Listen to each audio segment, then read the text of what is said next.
Merci Roselyne. Alors, on va vous faire un compte-rendu le plus concis possible, dans les délais les plus courts. On avait beaucoup raconté, il a fallu qu'on sélectionne tous les moments d'émotion, de découverte qu'on a vécu. C'était un grand moment parce que se rendre au Rojava et pour France Kurdistan pour la première fois, il y avait quand même une certaine émotion entre nous dans la délégation, parce que on faisait aussi partie des gens qui participions aux manifestations pour Kobané tout au début de l'intervention de Daesh, et donc se retrouver là auprès de nos camarades, auprès des femmes combattantes. Voilà, on a rencontré des femmes absolument formidables pendant tout le séjour.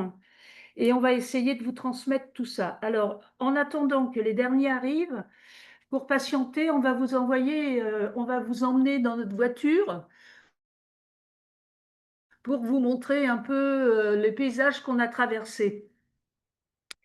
Donc, on était avec Émilie Lecros, Michel Laurent, Rosa Moussaoui, qui est journaliste, grand reporter à l'Humanité, Orzane Piri, qui était notre traducteur, et moi-même.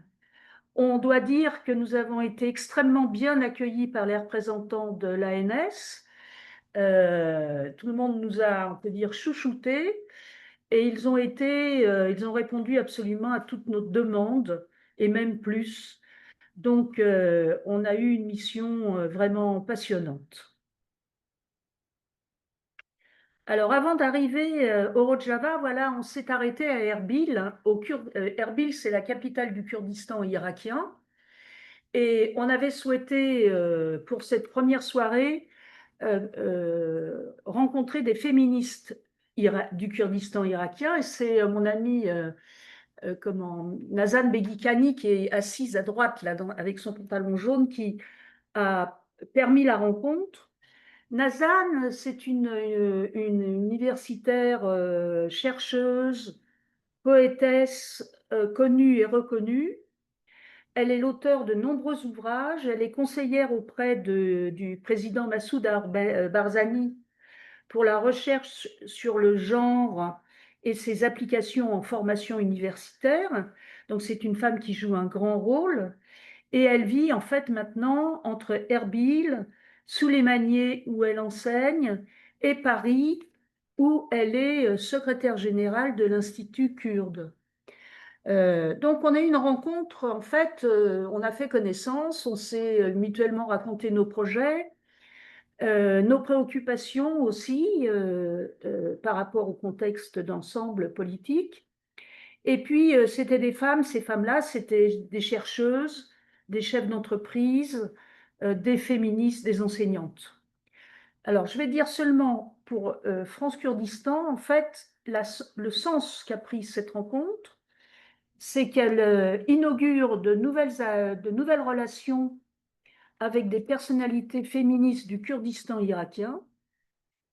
C'est une ouverture sur une autre région du Kurdistan, et cela participe de notre volonté de travailler avec tous les Kurdes d'Irak, de Turquie, de Syrie et d'Iran. Et j'y reviendrai plus tard concernant l'Iran, où nous aurons une invitée probablement à la fête de l'UMA. Donc, nous avons vécu des grands moments avec honneur, je dirais, et grande fraternité.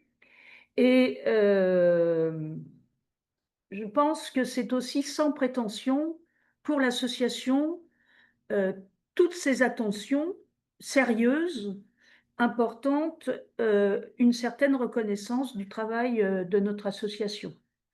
Donc, à cet endroit-là, je dois remercier Kémir Komar, le représentant du Rojava en France, qui a facilité les rencontres institutionnelles. Voilà. On était, c'était un moment c'était un moment très particulier parce que Attends, juste une seconde, Michel, pardon. Bonjour Rosa, bonjour Daniel, bonjour Pascal, merci d'être avec nous. Est-ce que je peux juste vous demander de couper le micro parce qu'on entend derrière vous, Ah s'il vous oui, pardon. plaît. Merci beaucoup. Pardon, Michel. Donc c'était un moment très particulier parce que Bachar el-Assad avait été destitué quelques mois auparavant, premièrement. Deuxièmement, euh, il y avait eu, alors presque une semaine avant, l'annonce par le PKK et surtout par pas par Öcalan, mais par le congrès du PKK, il acceptait la position de Öcalan de s'engager dans un désarmement du PKK. Donc ça crée une situation extrêmement particulière dans la région, euh, à la fois d'incertitude, on y reviendra tout au cours de l'intervention, et deuxièmement, d'espoir. Donc nous, comme a dit Sylvie, on est arrivé à Erbil. Ensuite, comme vous le voyez sur la carte, on a traversé le Tigre à la frontière. Puis ensuite, on a été à Kamishlo dans la zone pétrolifère du Rojava. Puis ensuite, de Kamishlo, on a été on est passé à Asake, Raqqa, Kobané, mais aussi on a fait, vous le voyez en dessous de Asake, on a aussi fait, on en reparlera, euh, un, un détour, ou plutôt on a été invité dans la zone qui était une zone arabe tenue par Daesh. Et bon, vous verrez, bon, ça a été extrêmement intéressant pour nous. On y allait pour les 13 vertes, pour l'initiative des 13 vertes, une initiative écologique dont on reparlera. Mais donc, ça a été intéressant. Sur la carte, deux commentaires supplémentaires, trois même. Premièrement, on vous a mis en rouge la zone, la frontière que contrôle actuellement l'administration autonome du nord et de l'est de la Syrie, c'est-à-dire en fait une zone qui va bien au sud que le Rojava habituel. Hein, puisque en gros le Rojava s'arrête à Raqqa, du moins même Raqqa ça n'en fait pas partie, mais à Saké, vous voyez, c'est une bande au nord. Et là, il y a quand même tout un triangle que contrôle actuellement l'ANS. Deuxième remarque, ce qui est assuré ou pointillé en noir sont les zones que les milices turques ont repris au Rojava. Et la petite zone rouge, quadrillée en rouge, c'est la zone de Manbij, qui est une zone que contrôlaient les forces kurdes. Ensuite, les Turcs, ou plutôt les milices turques, les ont repoussés. Mais après une bataille très importante pour contrôler dans cette région qui devait contrôler le barrage de Tichrin, il y a eu un accord. Donc nos camarades se sont énormément battus, ont perdu beaucoup de jeunes dans cette bataille. Mais en fin de compte, on peut dire qu'ils ont gagné parce que cette zone de Manbij, la zone en rouge, est maintenant contrôlée conjointement par le pouvoir syrien et par nos amis kurdes. Et donc, les Turcs n'ont pas pu prendre, les Turcs via leurs milices, n'ont pas pu prendre le barrage de Tichrin. C'était très important parce que, vous le verrez plus tard dans nos commentaires, la bataille de l'eau fait partie de la guerre contre la région du nord et de l'est de la Syrie. Alors, ça, c'était le contexte. Euh, je voudrais dire que c'était ce qui nous a paru très important dans toutes nos rencontres, mais sans exception, c'est leur volonté d'être dans une nouvelle posture, dans une nouvelle dynamique, de, de travailler, comme ils nous l'ont dit, pour l'ensemble de la Syrie, Donc ça nous a rappelé les Kurdes de Turquie qui disaient on travaille pour l'ensemble de la Turquie. Donc partout, ils essayent de faire que, malgré les difficultés, de convaincre au-delà de leur propre communauté, au-delà des Kurdes, de convaincre tous les autres. Et dans cette région-là, il y a beaucoup, beaucoup d'Arabes, hein, et beaucoup d'autres communautés. Donc, on voit ce paradoxe, et je conclurai là-dessus. Vous voyez que le, la zone contrôlée par les Kurdes est une zone entre l'Irak, la Turquie qui est très grande. Bon, ce qui se passe du côté de Tel Aviv, d'Israël et du Gaza. Liban, etc., Gaza. et de Gaza. Et quand on dit que les Kurdes dans cette région représentent beaucoup, ben, ils sont au centre de toute cette région du Moyen-Orient qui est en pleine ébullition. L'Iran est encore un peu plus à l'est, hein, on ne le voit pas sur la carte, mais plus à l'est. Et donc, vous voyez qu'ils sont au milieu de plein d'adversités. La Turquie, Israël, l'Iran, l'Irak. Et malgré tout, non seulement ils s'en sortent, mais ils essayent de tourner toujours vers l'avenir. Voilà ce que moi j'ai ressenti et ce que nous avons ressenti pendant toute la délégation. Merci. Et d'ailleurs, leur posture de travailler pour toute la Syrie, de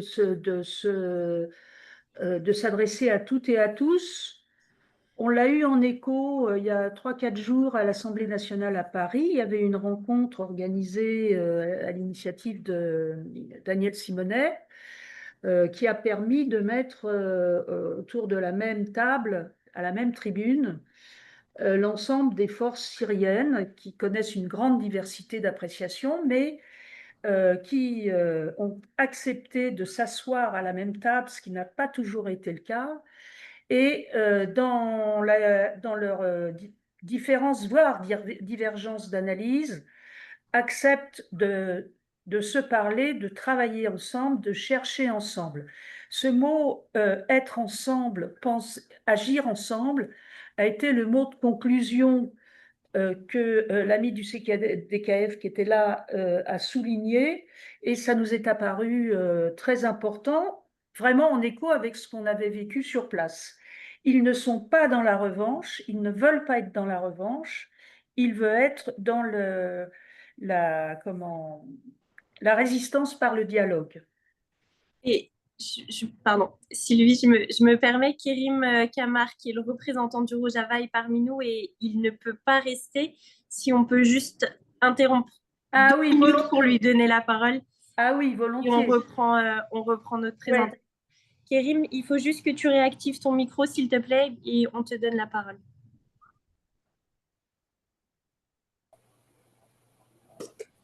Bonjour les amis, Merci Kérim. merci à vous tous, merci d'être là pour le Rojava.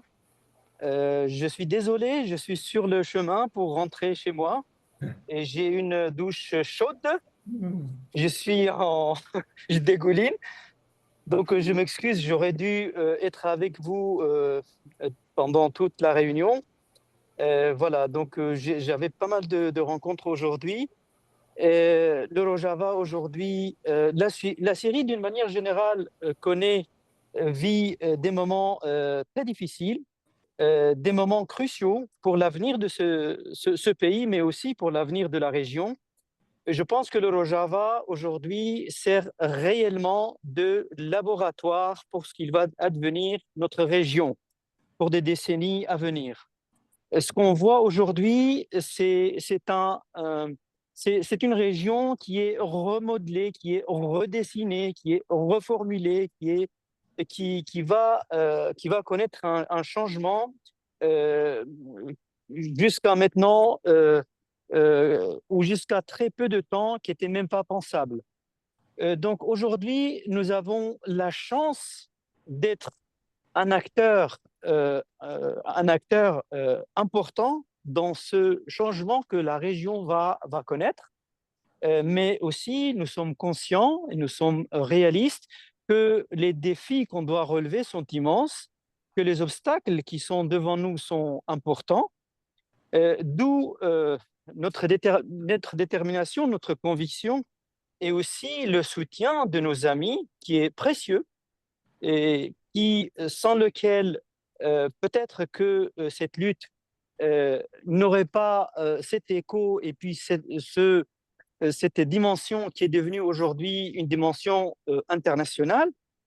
Donc, on remercie tous les amis du peuple kurde, des gens qui croient en les valeurs universelles, la démocratie, la pluralité, la parité, l'égalité, qui sont là, qui sont motivés, qui sont mobilisés, qui s'appliquent comme ils peuvent. Vous êtes tous remerciés de ma part aussi, mais aussi c'est le message que je peux vous adresser de la part de l'administration autonome.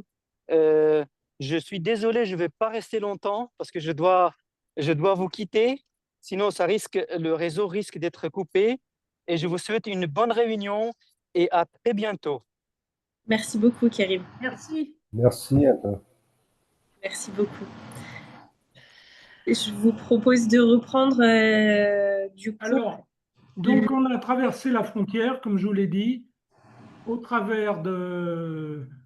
Il y a un mur qui a été construit tout le long de la frontière entre la Turquie et le Rojava. Donc vous le voyez, maintenant tous les pays construisent des murs, ce qui est dramatique. Et nous sommes passés dans la région qui va de la frontière à Kamishlo, qui est la région pétrolifère. Et là, on traverse le Tigre, grand moment d'émotion. On n'a pas le son. Je ne sais pas pourquoi le son est coupé. J'ai peur de toucher. Ouais, touche pas. Donc, c'est un espèce de pont. Là, maintenant, on passe en bus. Ça, c'était pas toujours ça avant. Je crois que des copains comme Chris ont connu plutôt les passages sur le bateau. Donc là, et au bout du pont, en fait, on est au Rojava et nos amis vont nous attendre et nous accueillir dans les meilleures conditions. Voilà, ça c'était le moment un peu émotion et on revient sur la zone pétrolifère. Il y a plein de forages comme ça. C'est une des richesses du Rojava. Il y a maintenant un accord avec Damas pour partager les revenus du pétrole, mais ce qui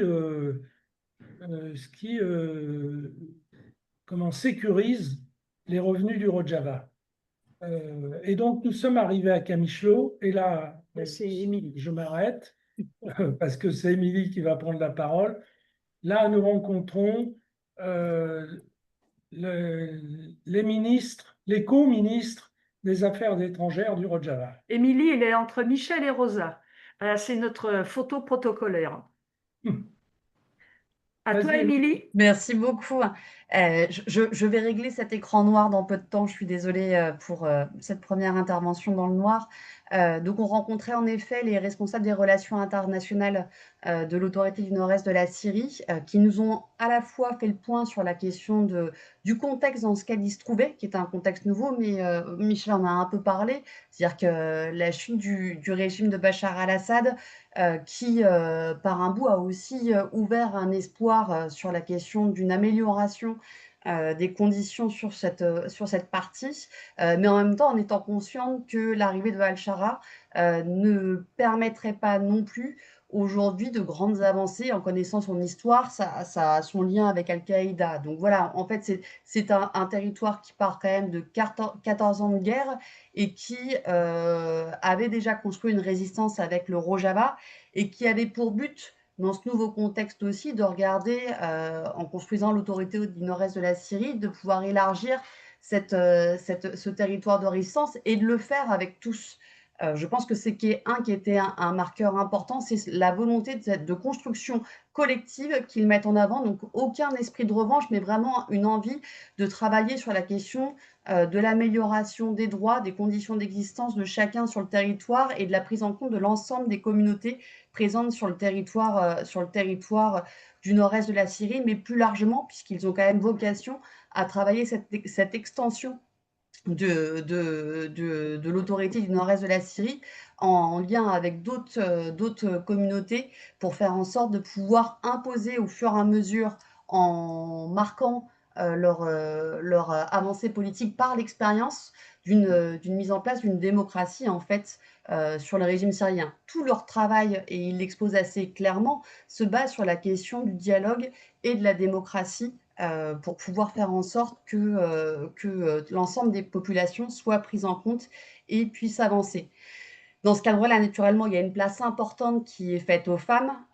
Et d'ailleurs, ils ont beaucoup travaillé cette question-là avec la mise en place d'une constitution qui, contrairement à ce qu'elles pouvaient vivre dans le passé, permettait aux femmes de revenir sur la question de leurs droits et de réaffirmer leur participation en tant que citoyennes et citoyennes à part entière qui sont capables d'apporter dans le paysage politique du nord-est de la Syrie. Et vous verrez que c'est un élément important pour eux de leur construction de la révolution, mais également un dialogue avec l'ensemble des parties prenantes. Si naturellement il existe des forces militaires sur place avec les YPG et les YPG, ils ont aussi fait le choix du dialogue avec le gouvernement de Damas pour pouvoir travailler à la fois à la question du règlement de problématiques directement et la prise en compte de ce qu'ils mettaient en place par le gouvernement de Damas, qui le fait aussi parce qu'aujourd'hui, la Syrie est dans une situation instable et ils ont la nécessité pour pouvoir rendre périn leur régime, de s'appuyer sur les éléments de stabilité de la Syrie. Et oui, l'autorité du nord-est de la Syrie en fait partie pour pouvoir avancer. Ce dialogue, naturellement, entre l'autorité du nord-est de la Syrie et le gouvernement de Damas, il est ambivalent parce qu'on voit bien les besoins qui peuvent exister des deux côtés, mais en même temps, il y a des démonstrations de Al-Shara qui montrent aussi une défiance sur la manière dont il voit cette autorité du nord-est de la Syrie. Pour ne donner qu'un exemple qui a été souvent répété dans les rencontres qu'on avait faites, mais qui a été particulièrement donné à ce moment-là, c'est la nomination de Hatem Abou Shakra, qui est connu qui devient un peu préfet de la région du nord-est de la Syrie pour le gouvernement de Damas et qui est connu particulièrement pour avoir participé, si je ne dis pas de bêtises, à l'assassinat d'Evrin Ralaf, qui était aussi une militante syrienne importante sur ces questions-là. Donc voilà, donc on voit à la fois leur volonté d'avoir un dialogue extrêmement fort en termes démocratiques avec l'ensemble des partenaires, mais également leur incapacité face aux attaques qu'ils continuent à subir de Daesh, des Turcs et d'une partie aussi des Syriens au travers des milices du gouvernement de Damas, de pouvoir poser les armes et de pouvoir clairement avancer là-dessus. Je tiens à dire qu'au moment où on rencontrait les responsables des relations internationales, Macron recevait Al-Shara et que naturellement, c'est quelque chose qui a beaucoup interpellé sur les différentes rencontres, mais particulièrement sur cette rencontre-là, sur l'attitude du gouvernement français par rapport à ce nouveau gouvernement pour pouvoir être pris en compte. Donc voilà, je tiens à dire qu'on a été exigeant à l'occasion de la première rencontre qu'on a eue avec eux sur les futures rencontres qu'on allait avoir en Syrie. Et c'est vrai qu'il y a eu une volonté de l'autorité du nord-est de la Syrie de répondre extrêmement favorablement à l'ensemble des exigences qu'on a pu dresser, que ce soit de la rencontre des 13 verts, Jean Noir ou Congrès Star. Et ils ont quand même essayé de répondre favorablement à l'ensemble des demandes que nous leur avons demandé pour mieux comprendre la situation, pour prendre les angles d'attaque que vous aviez discutés avec France Kurdistan. Rosa, tu m'entends?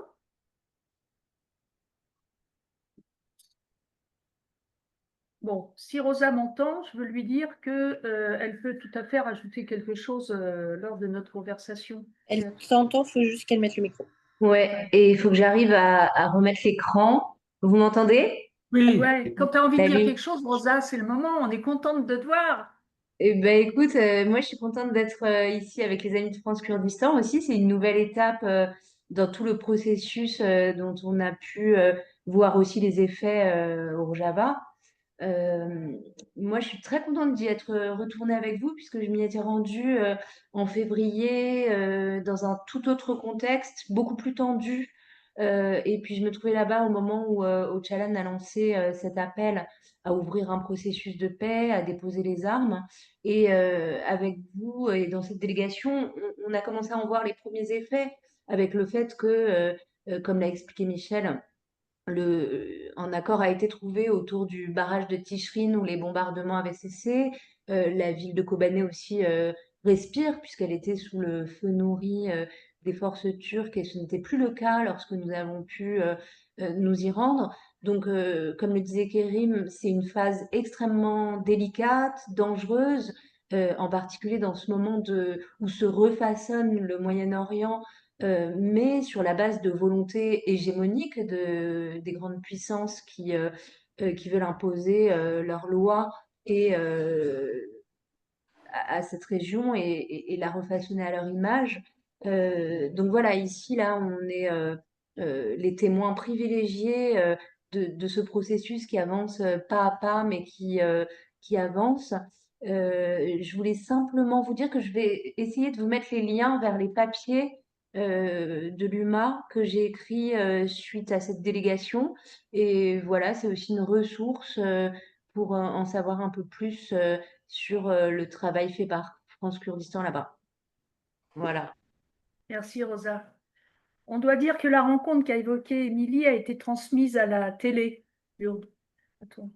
Alors, ensuite, Le soir même. donc, parmi nos exigences dont parlait Émilie, c'était d'avoir des rencontres qui ne soient pas formelles et pas seulement d'avoir des discours théoriques, mais qu'on rencontre des gens qui faisaient des choses concrètes.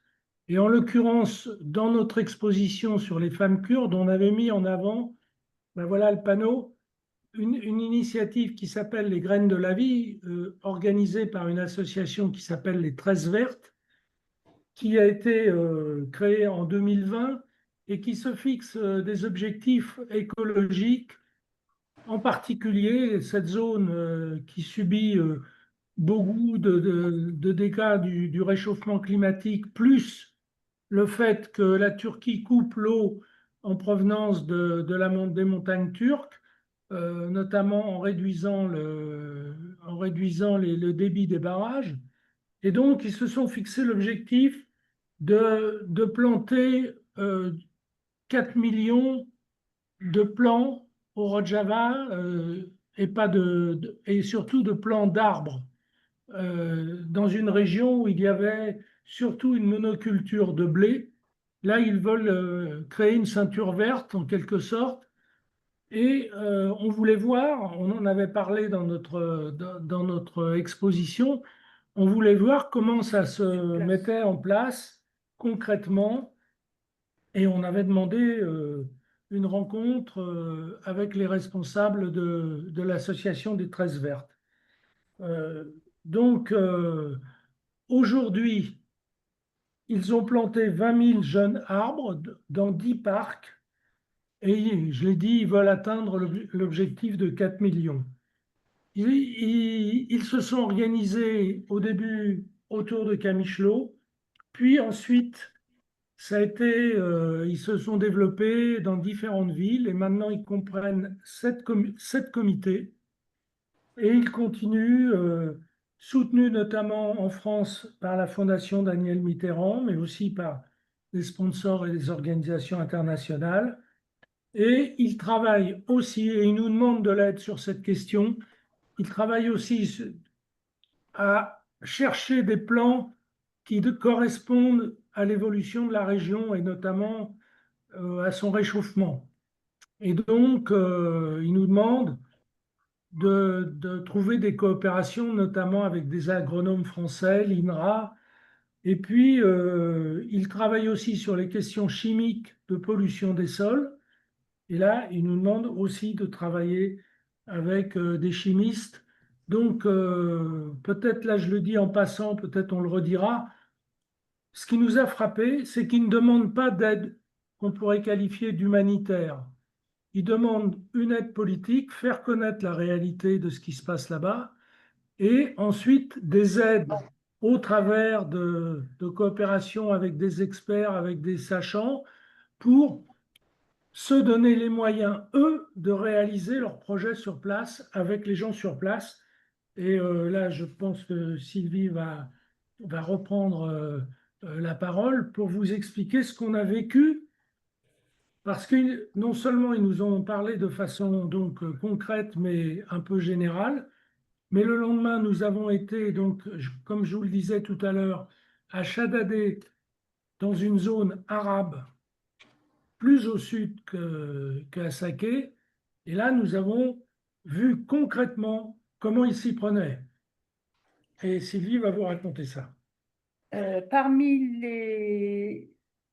leurs demandes, il y a évidemment aussi les relations universitaires, hein, les relations avec les instituts, avec les syndicats, parce qu'ils veulent nourrir leur travail en s'inspirant des avancées de recherche dans les autres pays du monde. Donc, ils sont vraiment disponibles pour toute la rencontre. Et nous, on s'est dit que peut-être qu'on allait remonter nos manches et on allait essayer d'avancer dans ces contacts et ces relations.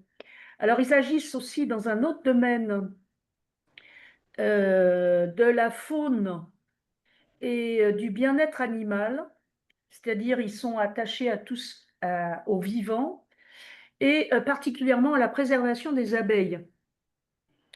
Le réchauffement climatique a des effets de plus en plus visibles dans cette région Mésopotamie située entre l'Euphrate et le Tigre, quand on a roulé des kilomètres et des kilomètres dans des zones terriblement désertiques, la terre brûlée, asséchée, parce que alors qu'elle était autrefois verdoyante, aujourd'hui on compte 108 rivières asséchées, taries. Et dans cette histoire, ce n'est pas une fatalité. La Turquie porte une très lourde responsabilité. Elle essaie d'utiliser l'eau comme arme de guerre. Et en fait, parce que c'est l'eau venue des montagnes de Turquie qui irrigue les plaines de la Syrie. Et la Turquie réduit par ses barrages le débit du Tigre et de l'Euphrate. Et donc voilà, on a une photo du barrage là. Alors, ils ont aussi, avec ça, un autre département, un autre secteur de travail qui est consacré aux femmes et qui est sur la base d'une réflexion écoféministe. On a peut-être une autre image pour ça. Les plans, Roselyne, De... les plans voilà, on a les plans. On a dit qu'on avait et qu'on aime évoquer ce projet parce que c'est concret et en fait, ça dit beaucoup. Alors, dans le petit village où on s'est rendu, à Chadadé, on s'est rendu dans une école qui a lancé un programme de plantation de 100 pistachiers. C'est ce qu'on voit là, c'est des pistaches, et qui sont des arbres résistants aux très grandes chaleurs. Et la directrice des écoles qui nous a reçus nous a dit tout de suite que oui, il travaillait avec les femmes. C'est elle, la directrice de cette belle femme, la directrice de l'école. Elle aimait travailler avec les femmes parce qu'en fait, avec les femmes, c'est elle qui le dit, hein, c'est pas moi, mais quand elle s'engage très sérieusement. Et donc, elles disent qu'elles sont efficaces. Et en fait, le principe, c'est que les mères, en fait, les mamans des enfants qui s'engagent pour ce projet, s'engagent pour 1 an. Et elles disent elles tiennent leur formation. Donc, chaque femme qui s'inscrit reçoit une formation à propos des plans, etc. Et c'est un programme, en fait, qui cible particulièrement les veuves, les femmes et les mères de martyrs, en leur offrant une opportunité de réinsertion sociale et économique. Et on va voir les photos. En fait, À toi de jouer, voilà. Quand on est arrivé, on va vous dire simplement les choses. On a été extrêmement surpris et un peu choqués d'être accueillis par ces femmes en tchador. Elles étaient toutes en tchador. Donc évidemment, on a eu quelques secondes un peu de surprise. Et on a compris une chose, que en fait, amener ces femmes à... Alors, on est dans un endroit, dans une zone qui a été durement dominée par Daesh. Il y a eu énormément de crimes, énormément de tueries, de femmes enlevées, etc. Et donc, la peur règne encore dans cette région. La peur chez les femmes, chez les enfants, dans la population. Et donc, les femmes qui ne sont pas obligées de le faire aujourd'hui, mais gardent leur tchador par traumatisme, on va dire, par traumatisme. Toutefois, le fait de tenir le tchador ne les rend pas, comment on va dire, passives ou forcément dominées, soumises. Sous leur tchador, la tête fonctionne et les volontés aussi s'affirment. Et le travail les amène à, comme l'a dit la directrice, à prendre confiance en elles, à faire l'expérience de la création collective, à faire l'expérience du travail ensemble, de la réalisation ensemble, ce qui les valorise personnellement, valorise le groupe, valorise les enfants qui sont là aussi, qui viennent. Et donc, en fait, c'est une construction sociale, écoféministe, qui dépasse tous les préjugés, tous les obstacles, pour faire ce qu'ils nous disent qu'ils veulent faire, s'adresser à toutes et travailler avec toutes. Et on a été vraiment intéressés. Je peux vous dire que quand on leur a parlé, tout de suite, moi, je les ai prises dans mes bras et tout de suite, elles ont réagi. Elles se sont mises toutes en ligne pour que tous les membres de la délégation les saluent. Et on a fortement compris quoi? On a compris que, j'ai dit que dans cette région fortement traumatisée par le terrorisme, l'action écologique offre une voie de sortie de l'obscurantisme et un levier pour déconstruire les mentalités radicales. C'est l'écologie sociale qui est aujourd'hui un pilier de l'ANS et ces projets créent des passerelles entre écologie, féminisme, justice sociale et démocratie. Et en sortant de cette école, voilà sur quoi on tombe. Ce mur qui fait de l'éducation sur le traitement des déchets, la propreté, et au-dessus, nos trois amies présentes, et on a été un peu émus de les retrouver là. Et je dois dire qu'on les a retrouvées à différents endroits. Elles sont très présentes dans le combat des femmes du Rojava aujourd'hui. Et donc, bah voilà, on voulait absolument vous montrer cette image. On n'est pas des spécialistes de l'image, mais on essayait de vous en ramener quelques-unes les plus parlantes possibles. Et donc, on continue. Le lendemain, on est parti à Kobané. Et là, on a traversé une zone Kamishlo-Kobané pendant 4 heures, que nos camarades de l'ANS ont considérée quand même assez dangereuse et qu'il fallait nous protéger. Alors voilà, on vous présente nos bodyguards. C'est quand même... Donc on était... Voilà, ça c'était mon bodyguard préféré. Et puis il y a le colonel, ça c'était le colonel de Rosa et de Émilie. Donc on l'appelait le colonel parce que quand on passait tous les checkpoints, il y avait tout le monde au garde à vous et en fait on n'attendait jamais. Donc voilà, ça c'était. Mais c'est pour vous dire que quand même, mis à part cette petite plaisanterie qu'on aimait alimenter, on voit bien que c'est sérieux quand même. Ils connaissent des situations dangereuses encore et très tendues. Voilà. Et ensuite, Kobané. on arrive à Kobané. Et donc, à Kobané, on est reçu par les commères. Et je vais laisser la parole à Émilie. Et vous voyez, il y a dans une ambiance très moyen-orientale, le bureau. Et puis après, c'était beaucoup plus informel. Donc, oui, je suis d'accord, Daniel. Donc, je laisse la parole à Émilie. Enfin, donc, en effet, on est arrivé à Kobané. Ouais, Kobané, c'est une ville qui est quand même assez emblématique de la lutte contre Daesh, puisqu'elle a quand même fait, elle a quand même fait l'ensemble des télévisions, en tout cas en France, et j'imagine plus globalement, sur la question de la lutte contre Daesh, mais elle est extrêmement aussi marquée de cette lutte qu'elle a subie et qu'elle continue d'ailleurs à subir, mais pas uniquement avec Daesh. Donc c'est une ville quand même qui est marquée physiquement puisqu'elle a été détruite à 70% sur son territoire, même si elle est en partie à l'heure actuelle reconstruite. C'est une ville qui est également marquée moralement puisque les commères nous ont beaucoup pointé le fait qu'on avait quand même une jeunesse sur place qui n'allait pas bien psychologiquement et particulièrement avec un taux de suicide des 18-25 ans qui était assez élevé.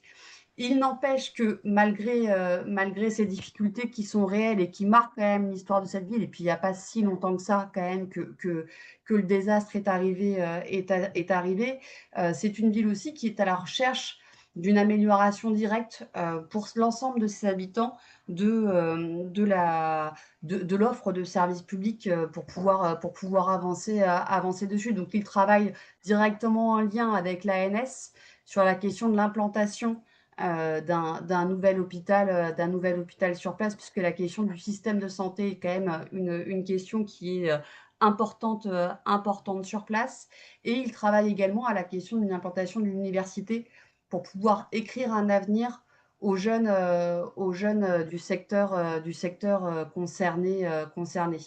Aujourd'hui, on a eu un aperçu en fait des besoins qui existent et également de la peur, enfin pas de la peur, mais en tout cas de l'envie quand même de pouvoir faire en sorte que la communauté mondiale prenne en compte le risque de Daesh qui est toujours extrêmement présent sur ce secteur-là et qu'il y ait une partie des éléments qui soient assumés collectivement et que tout ne repose pas aujourd'hui sur la question des Kurdes et des prisons, qu'ils entretiennent, qu'ils sécurisent dessus, puisqu'en fait, si les frontières lâchent à Rojava, elles lâchent pour l'ensemble du monde entier et que donc l'idée, c'est de pouvoir aussi faire en sorte que chacun puisse prendre sa responsabilité à l'intérieur de ces éléments-là. Michel le disait, globalement, la solidarité qu'il demande est avant tout une solidarité politique et une reconnaissance du travail qu'ils sont en train de mettre en place, que ce soit sur les questions de santé, mais également sur les questions d'études. Ils cherchent particulièrement des partenariats avec la question des universités pour pouvoir faire reconnaître les diplômes qu'ils construisent pour les jeunes dans le secteur afin de leur permettre de pouvoir s'inscrire un avenir comme n'importe quelle jeunesse du monde. On voit ici les photos du cimetière gigantesque en fait, où sont enterrés une grande partie des morts de la bataille de Kobané. Il y a la bataille de Kobané contre Daesh, mais il y a également l'ensemble des morts qui ont été faits récemment dans la défense du barrage de Tichrin, et également les morts qui sont tués via les drones turcs envoyés pour pouvoir continuer à amoindrir, à affaiblir le pouvoir sur place. Ils nous l'ont montré, c'est des fois des familles entières qui sont décédées, des jeunes enfants, des ambulanciers. C'était une rencontre assez marquante pour être clair avec vous sur la situation de peur et en même temps d'espoir qu'ils arrivent à écrire sur ce territoire qui est marqué fortement, mais qui est également plein d'ambition pour l'avenir. ça, c'est le symbole de la De la grande statue. culture de la combattante euh, dans la lutte contre Daesh. Alors, Alors le lendemain, on a été à Raqqa. On a été non, je veux dire à Saké, moi, avant. Il y a la rencontre avec les IPJ. Non, non, Ah regarde. bon, autant pour moi. Non, non. Le lendemain, Ah oui. c'était à Raqqa. On a fait deux rencontres importantes. La première, vous la voyez, c'est la rencontre avec directrice du musée de Raqqa. Bon, c'est une région, la Mésopotamie, où il y avait des richesses archéologiques, où il y a des richesses archéologiques énormes, mais Daesh et d'autres d'ailleurs les ont pour l'essentiel détruites ou pillées. Et donc, le musée de Raqqa a fait un rapport à l'UNESCO, c'est la directrice qui nous l'a dit, mais ils n'ont pas de nouvelles de ce rapport. Et les pièces qui ont été volées, détruites, pillées, en tout cas pour celles qui ont été pillées, souvent se retrouvent sur les marchés internationaux des œuvres d'art. Et donc là aussi, ils nous demandent d'agir pour les aider au moins à poursuivre où sont ces pièces, éventuellement rapatrier un certain nombre. Et puis, il reste des richesses non exploitées, si je puis dire, dans la région, dont besoin d'archéologues qui connaissent la région, et notamment d'archéologues français. Donc là aussi, ils nous demandent de les aider à cette coopération, ce que nous avons commencé à faire Avec Pascal. en direct. Pascal Thor a écrit aux spécialistes de l'archéologie du Moyen-Orient en France, qui a tout de suite répondu positivement à notre appel, qui nous a donné des coordonnées de 3 personnes qui peuvent éventuellement nous aider. Euh, donc, euh, donc on est sur le coup, mais ça fait un autre sujet de coopération. Bon, et la deuxième rencontre que nous avons eue à Raqqa, c'est la rencontre avec les représentants de l'ANS, puisque maintenant, ils sont tous les deux. Raqqa est maintenant la capitale de l'ANS. Et donc, on a rencontré ces deux co-présidents, deux co-représentants. Bon, là, moi, ce qui m'a marqué, c'est leur description concrète de comment marche la démocratie chez eux. Et en fait, c'est le contraire de ce qui se passe en France. C'est-à-dire, ils ont inversé la pyramide. Tout part de la base, tout part des communes, tout part de l'expression des besoins en bas. Et ensuite, les arbitrages se font par les comités locaux d'abord, puis ensuite par des comités régionaux, puis par des assemblées, entre guillemets, nationales, même si ce n'est pas une nation. Mais donc, là, j'ai une hâte, c'est qu'on emmène beaucoup d'élus sur place, d'élus français, pour qu'ils entendent ça de près. Les deux représentants, il y avait une kurde et un arabe. Et j'ai posé la question au représentant arabe et je lui ai dit, bon, et alors, qu'est-ce que vous pensez de ce que vous nous racontez, de comment ça marche? Et il a une petite moue qui voulait dire qu'au début, il n'y croyait pas tellement. Mais quand même, à la fin, il a dit, de toute façon, travailler conjointement et être obligé de prendre les décisions toujours avec une femme, d'une part, et d'autre part, d'être soumis aux demandes de la base, en fin de compte, tout ça est très efficace, nous a-t-il dit avec un sourire, et nous, on a envie de continuer. Et donc, moi, j'ai hâte qu'on fasse connaître tout ça à des élus français. Des élus et pas seulement des élus, mais des responsables associatifs aussi. Michel, juste là-dessus, je vous ai remis le lien. Le second lien que je vous ai mis, c'est l'interview en fait de ces deux représentants de l'administration autonome, dans lesquels ils racontent justement plus en détail ce que tu viens de nous résumer. Merci Rosa. Alors, je vais parler très rapidement parce que je vois l'heure tourner de notre arrêt à Saké. On a rencontré les compatantes, les IPJ. Et au passage, je dis que je suis super heureuse que nos amis du Rojava puissent participer à cette conférence. Merci d'être là, on vous donnera la parole tout à l'heure.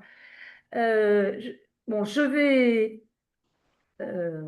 dire seulement une chose, c'est qu'elles nous ont parlé, comme Émilie l'a évoqué tout à l'heure, elles sont revenues auprès de nous sur le sort d'Evrin Khalaf, qui était une dirigeante syrienne, dirigeante d'un parti, et vous la voyez à gauche à photo, et elle faisait une émission de télé, et Nepulda nous a demandé si on pouvait faire participer une avocate française pour donner le rayonnement international aussi de la réaction et de la solidarité.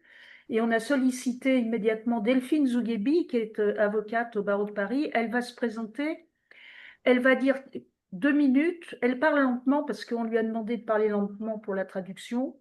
Et voilà le petit message qu'elle a envoyé à la télévision des femmes de Kongratstar. Delphine Zouguebi, avocate au barreau de Paris. Evrin Khalaf était dans une série déchirée par la guerre, une femme qui portait un message rare, celui de la paix, du dialogue et de la coexistence.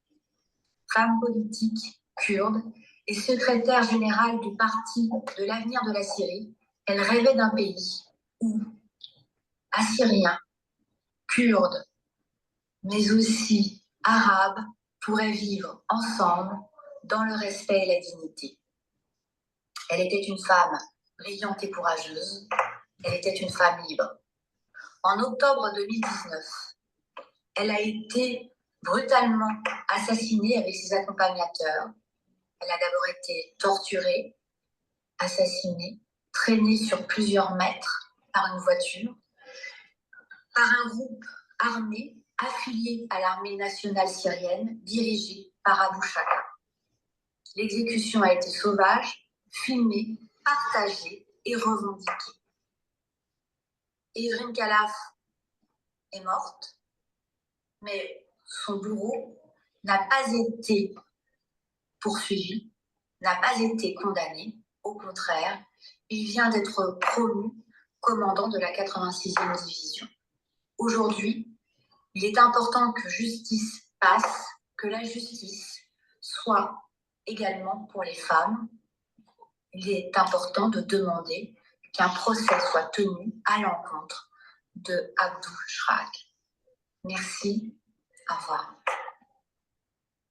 Voilà, on peut dire que ça nous fait une piste de travail qu'on prend très au sérieux et qu'on va, dans les antennes locales, peut-être porter davantage la connaissance de ce contexte de ce crime et du besoin d'agir pour la justice. Un mot sur l'organisation de Kongrastar. Nos amis C'était le 6e jour où on les a rencontrés. C'est le 6e jour, oui, qu'on les a rencontrés.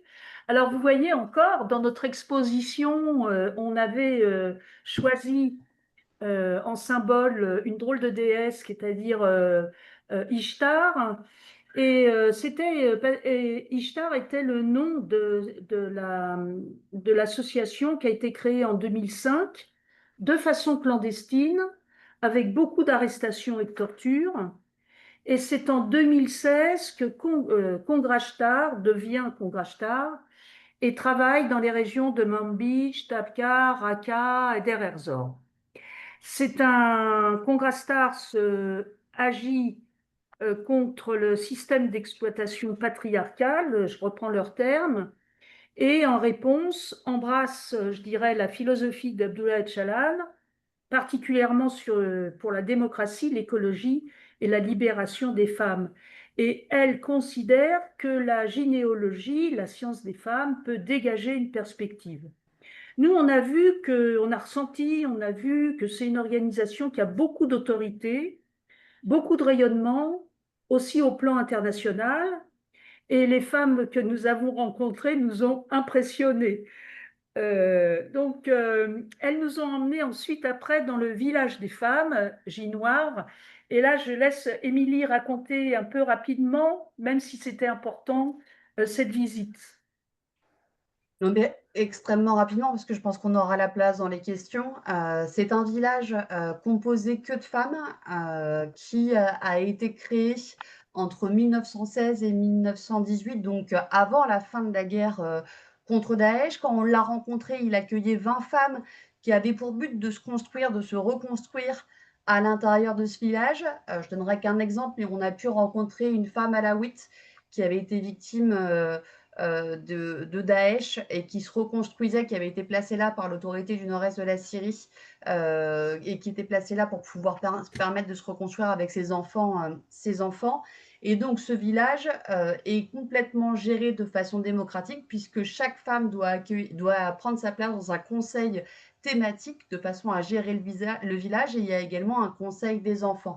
Je pense qu'on peut dire que ce village ressemble un peu à la question des maisons des femmes qu'on peut avoir en France, mais de façon extrêmement développée, ou qui allie la question de la reconstruction et la question de la démocratie. À toi, Maud. Merci. Alors, donc c'est notre dernier jour. 7e jour. C'est le 7e jour. Roselyne, on va repartir, voilà. Et alors, il se trouve que quand on passe la frontière pour rentrer, repartir à Erbil, on retrouve nos amis de Kongrashtar. Là, on voit Rosa en pleine discussion avec nos amis à propos aussi de la conférence NADA qui vient de se tenir. Juste un mot rapide, c'est qui vient de se tenir à Souleymaniye, donc c'est une ville un peu plus loin dans le Kurdistan irakien, qui est connue pour sa culture, sa résistance civile, et qui a rassemblé 200 femmes de 19 pays, principalement du Moyen-Orient, à ce premier congrès, Moyen-Orient et Afrique du Nord. Donc, c'est quoi leur objectif? Elles recherchent de nouveaux espaces en évoquant des sujets actuels les plus sensibles, c'est-à-dire les guerres, les violences systématiques, les déplacements, la marginalisation et la domination masculine sous toutes ses formes. Donc, c'est un événement très important, c'est une première, et à entendre les suites et les échanges un peu plus individuels, elles vont continuer, elles sont déterminées à travailler et à bien progresser. Alors, je veux dire, on en arrive à la conclusion.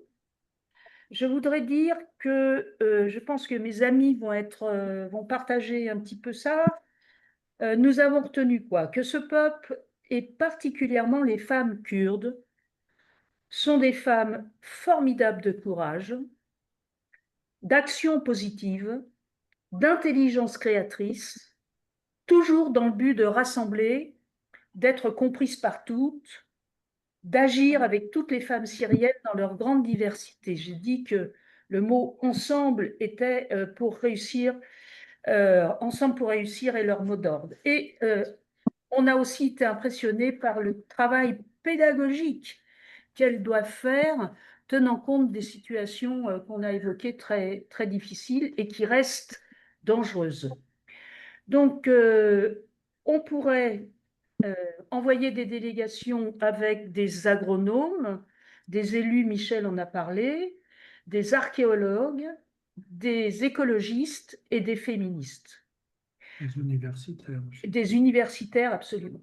Et donc, un petit mot de la fin, parce que j'ai eu une discussion il y a 2-3 jours avec une copine qui était un peu désolée par la situation et qui me disait que les humains, on avait la grande capacité d'être dans la destruction et qui perdaient un peu d'espoir. Et moi, m'est revenue un peu cette phrase de Victor Hugo que j'avais bien notée, j'y crois beaucoup, c'est que quand on ne voit plus d'espoir, il faut l'inventer.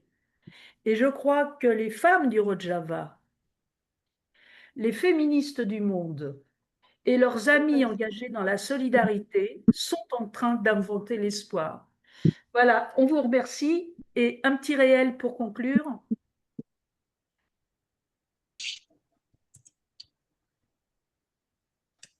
Ah, on recommence.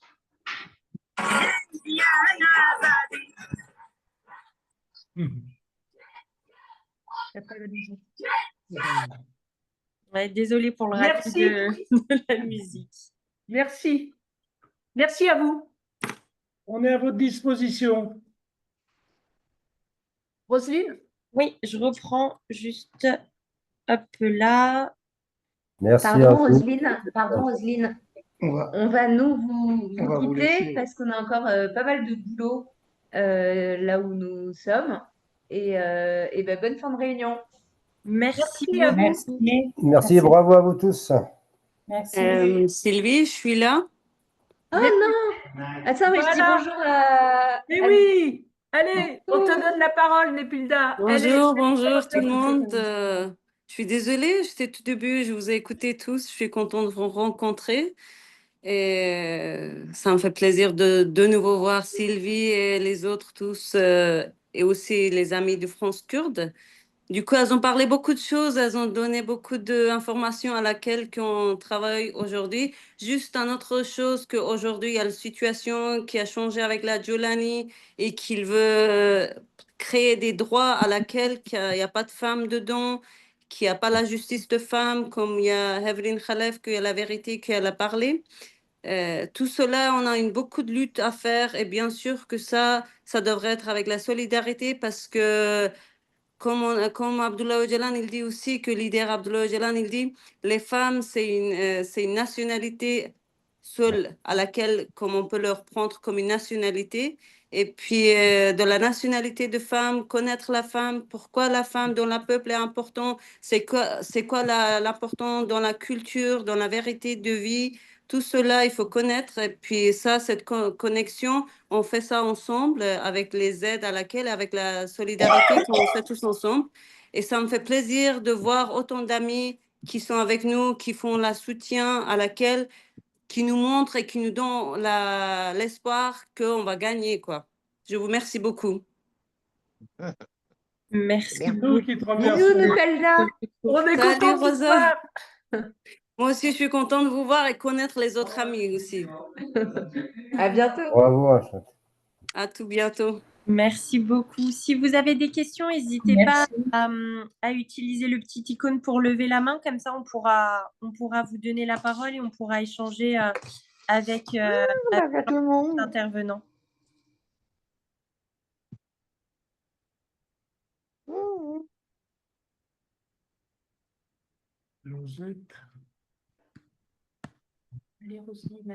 Oui, c'est pas vraiment une question, c'est juste pour avancer peut-être, je ne sais pas.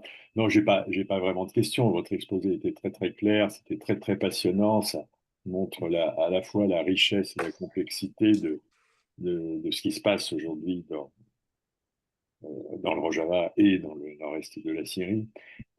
Et si je puis dire, on n'est pas couché. On n'est pas couché, on n'est pas au bout de nos peines. Enfin, ils ne sont pas au bout de leur peine et tant que faire sauter, c'est tout ce qu'on peut faire pour les aider politiquement en France est évidemment le bienvenu et je ne vais pas répéter évidemment ce que vous avez dit, même si j'ai pris quelques notes. Voilà. Merci. Merci. Merci beaucoup. Merci. Est-ce qu'il y a d'autres questions, interventions, commentaires? Ressenti? Oui, c'est du ressenti.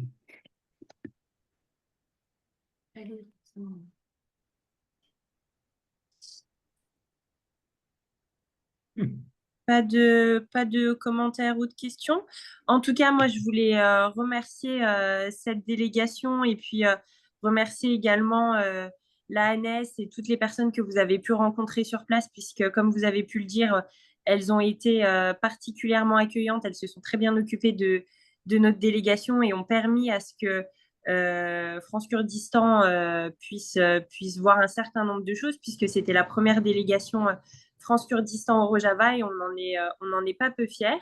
C'est la première, mais loin d'être la dernière, on l'espère. Comme les différents intervenants ont pu le dire, on espère pouvoir y envoyer des chercheurs, des universitaires et vraiment répondre à la demande qui a été faite de pouvoir construire cet avenir et pas d'être là uniquement sur une aide financière, puisque ils cherchent vraiment à construire et à pouvoir créer l'avenir du Rojava.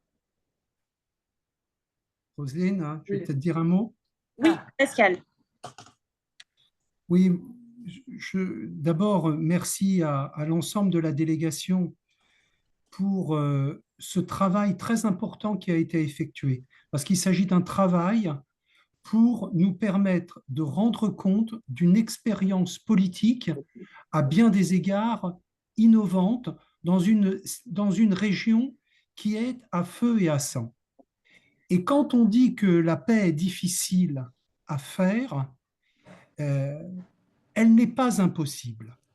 Et les Kurdes nous montrent, sur la base de leur expérience, une voie concrète pour la bâtir. C'est quoi cette voie? C'est d'abord une idée fondamentale. C'est que pour vivre ensemble, il faut apprendre à coexister. Il faut respecter l'altérité. Et l'altérité, dans le monde dans lequel nous vivons, dans ce monde de haine, de tension, eh bien, il me semble que c'est une idée fondamentale. Et c'est une idée d'une modernité incroyable. Et il faudrait peut-être écouter ce que font les Kurdes aujourd'hui. Donc, d'abord, la coexistence, le respect des diversités. Et puis, en même temps, une construction politique qui est innovante sur le plan démocratique. Or, la région du Moyen-Orient et le monde font aujourd'hui l'objet d'attaques très importantes dans le domaine de la démocratie. Et on a l'impression qu'il y a un rouleau compresseur qui existe dans ce domaine avec Trump, Netanyahou, Erdogan, etc. Mais ce que nous montrent les Kurdes, c'est qu'il existe aussi une autre voie. Alors, il ne s'agit pas d'ériger en modèle universel et international, mais partout où les Kurdes se battent pour la paix, eh bien, ils se battent pour la paix dans le monde. Et ça, c'est quelque chose qui m'apparaît extrêmement important. Et le troisième pilier, moi, j'ai été vraiment impressionné par l'analyse qui a été faite sur l'écoféminisme, tout à l'heure par Sylvie. Faire des femmes les actrices de la transformation, des femmes telles qu'elles sont, faire des femmes les actrices de la transformation de leur société dans un sens progressiste, eh bien moi je trouve que c'est une leçon absolument incroyable, alors que partout aujourd'hui dans le monde, on tente de nous diviser, on tente de diviser les femmes, hein, et ça c'est un exemple qu'il faut porter parce qu'elle place la question de la coexistence, la question de la paix, les questions les plus contemporaines dans une perspective de modernité, de résolution des conflits. Et je trouve que la manière dont la délégation a creusé les questions, je trouve que c'est très éclairant. C'est très éclairant et souvent on a des délégations, on en a faites qui sont un peu formelles. Eh bien là, c'est quand même un apprentissage. Et ce que je voudrais dire, c'est que on s'est fixé des objectifs à France Kurdistan. Et je peux vous dire que dans l'adversité, on veut atteindre ces objectifs. Et on travaille. Vous voyez, quand la Turquie détruit les cimetières et détruit les sites archéologiques, c'est pas seulement les institutions culturelles qui sont détruites, c'est la volonté d'éradiquer la mémoire, de supprimer la mémoire d'un peuple. Or, ce qui fait la diversité des Kurdes aujourd'hui, c'est cette identification à une kurdicité qui a une histoire, qui a des lieux de mémoire, et ça, c'est une manière de résistance. Et ce qui est extraordinaire chez les Kurdes, c'est qu'ils prennent toutes les questions et ils politisent toutes les questions dans un sens progressiste. Et c'est un travail à la fois concret et théorique qui est intéressant. Et on voit bien que le rôle des intellectuels, c'est une chose, mais là, c'est toute la société qui invente. Et quand c'est toute la société qui invente, c'est un facteur de politisation populaire extraordinaire. Et c'est pour ça que les Kurdes y tiennent face à une adversité absolument incroyable contre eux. Alors nous, on En retour, mais c'est ça qu'on fait bien souvent avec France Kurdistan, c'est qu'on ne se fixe pas des objectifs inatteignables, mais quand on se fixe des objectifs, on essaye de les atteindre. Eh bien, moi, je trouve que les pistes qui ont été données sur la question du féminisme, et à France Kurdistan, je peux vous dire qu'on en a des féministes, et de premier ordre, qui ont une sacrée expérience et qui rassemblent dans des initiatives de solidarité beaucoup de femmes avec les Kurdes. On en a fait l'expérience, je songe notamment à Narbonne, ça a été pour moi une expérience extraordinaire de voir cette mobilisation et cette intelligence qu'il y a eu. Eh bien, voilà, les femmes kurdes, elles n'ont pas de leçons à recevoir de personne. En revanche, elles sont ouvertes.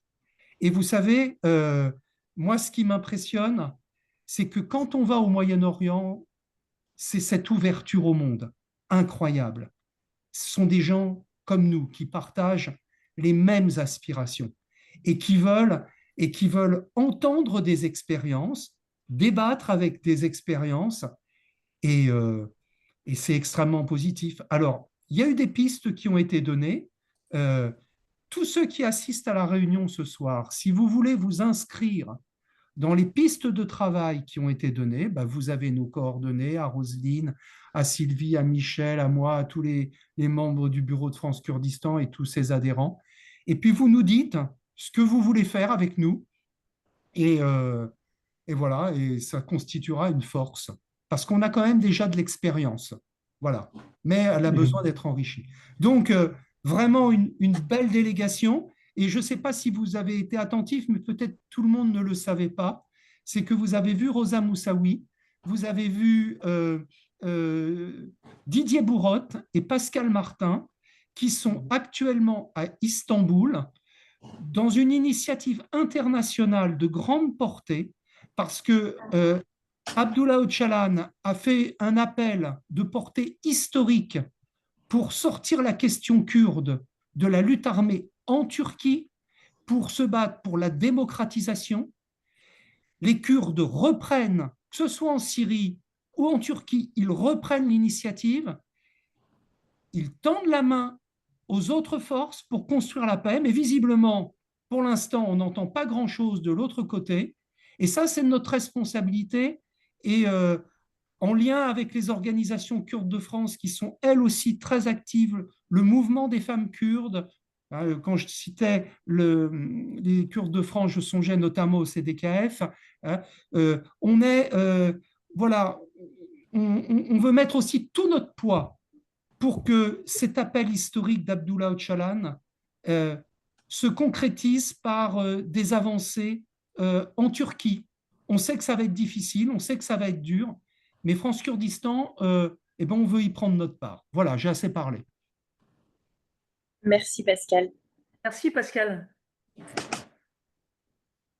J'en profite pour vous dire que du coup, une déclaration commune avec l'ensemble des participants à la conférence dont parlait Pascal à Istanbul a été faite, et on vous la partagera bien sûr dans la prochaine newsletter de France Kurdistan, puisqu'on a envoyé une délégation et donc France Kurdistan s'est attaché à cette déclaration. S'il n'y a pas d'autres questions, interventions, ressenties, encore une fois, je vous remercie tous de votre participation ce soir. Je vous dis à très bientôt et puis encore un grand merci. Merci. Bonne soirée. Merci à vous surtout. Merci à vous. Merci. Au revoir. Merci à tous. Merci beaucoup. À bientôt.